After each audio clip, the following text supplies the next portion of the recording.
Hi friends, good evening. Welcome back to my YouTube channel. ನಾನಿವತ್ತು ಸಂಜೆ ಸ್ನ್ಯಾಕ್ಸಿಗೆ ಮಸಾಲೆ ತಾಳಿಪಟ್ಟು ಮಾಡ್ತಾಯಿದ್ದೀನಿ. ಅದಕ್ಕೆ ಬೇಕಾಗಿರೋಂಥ ಇಂಗ್ರೀಡಿಯೆಂಟ್ಸ್ನ ಒಂದು ಬೌಲ್ಗೆ ಹಾಕ್ಕೊಳ್ತಾ ಇದ್ದೀನಿ ನೋಡಿ. ಫಸ್ಟಿಗೆ 2 ಕಪ್ ಅಕ್ಕಿ ಹಿಟ್ಟು ತೊಗೊಂಡಿದ್ದೀನಿ. 1 ಕಪ್ಪು ಸಣ್ಣದಾಗಿ ಹೆಚ್ಚಿಟ್ಟಿರೋವಂಥ ಈರುಳ್ಳಿ ಹಾಕ್ಕೊಂಡಿದ್ದೀನಿ. 1 ಕ್ಯಾರೆಟು, ಸ್ವಲ್ಪ ಫ್ರೆಶ್ ಆಗಿರೋ ನುಗ್ಗೆ ಸೊಪ್ಪು, ಸ್ವಲ್ಪ ಕೊತ್ತಂಬರಿ ಸೊಪ್ಪು, 1 ಪೀಸ್ ಸೌತೆಕಾಯಿ ತುರಿದು ಹಾಕ್ಕೊಂಡಿದ್ದೀನಿ. ಇದನ್ನು ಫಸ್ಟ್ ಕ್ಲೀನಾಗೆಲ್ಲ ಮಿಕ್ಸ್ ಮಾಡ್ಕೊಳ್ತೀನಿ. ಮಿಕ್ಸ್ ಮಾಡಿಕೊಂಡು ರುಚಿಗೆ ತಕ್ಕಷ್ಟು ಉಪ್ಪು ಹಾಕ್ಕೊಂಡಿದ್ದೀನಿ. ಉಪ್ಪು ಹಾಕ್ಕೊಂಡು ಮಿಕ್ಸ್ ಮಾಡಿಕೊಂಡು ಆಮೇಲೆ ನೀರು ಹಾಕ್ಕೊಂಡು ಕಲಿಸ್ಕೊಳ್ತಾ ಇದ್ದೀನಿ ನಾನು. ನೀರು ಹಾಕ್ಕೊಂಡು ಸ್ವಲ್ಪನೇ ಹಾಕ್ಕೊಂಡು ಹದವಾಗಿ ನೋಡಿ ಕಲಿಸ್ಕೊಳ್ಳಿ. ನೋಡಿ ಈಗ ಕಲಸಾಗಿದೆ. ಕಲಸಿಟ್ಟು ಒಂದು 10 ನಿಮಿಷ ಬಿಟ್ಟಿದ್ದೀನಿ.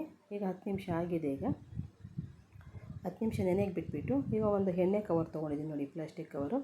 ಅದ್ರ ಮೇಲೆ ನಾನು ತಾಳಿಪಟ್ಟನ್ನ ತಡ್ಕೊಳ್ತಾ ಇದ್ದೀನಿ. ಗ್ಯಾಸ್ ಹಚ್ಚಿ ತವಾ ಕಾಯಕ್ಕಿಟ್ಟಿದ್ದೀನಿ. ಕಾಯಕ್ಕಿಟ್ಬಿಟ್ಟು ನೋಡಿ ಎಷ್ಟು ತುಂಬ ಚೆನ್ನಾಗಿ ಬರ್ತಾಯಿದೆ. ಕಲಿಸ್ಕೊಳ್ಬೇಕಾದ್ರೆ ಕ್ಲೀನಾಗಿ ಕಲಿಸ್ಕೊಂಡ್ಬಿಟ್ರೆ ಚೆನ್ನಾಗಿ ಬರುತ್ತೆ ಅದು, ಇಲ್ಲಾಂದರೆ ಕಿತ್ತೋಗೋ ಚಾನ್ಸಸ್ ಇರುತ್ತೆ. ನೋಡಿ ಎಷ್ಟು ತೆಳ್ಳಗೆ ಎಷ್ಟು ಚೆನ್ನಾಗಿ ಬಂದಿದೆ. ನೀವು ಮನೆಯಲ್ಲಿ ಮಾಡಿ ನೋಡಿ. ಇದಕ್ಕೆ ಮೊಸರು ಇಲ್ಲ ಚಟ್ನಿ ಇಲ್ಲ ಬಿಸಿ ತುಪ್ಪ, ಬಿಸಿ ರೊಟ್ಟಿ ತಾಳಿಪಟ್ಟಿಗೆ ತುಪ್ಪನ ಹಾಕ್ಕೊಂಡು ತಿನ್ಬೋದು.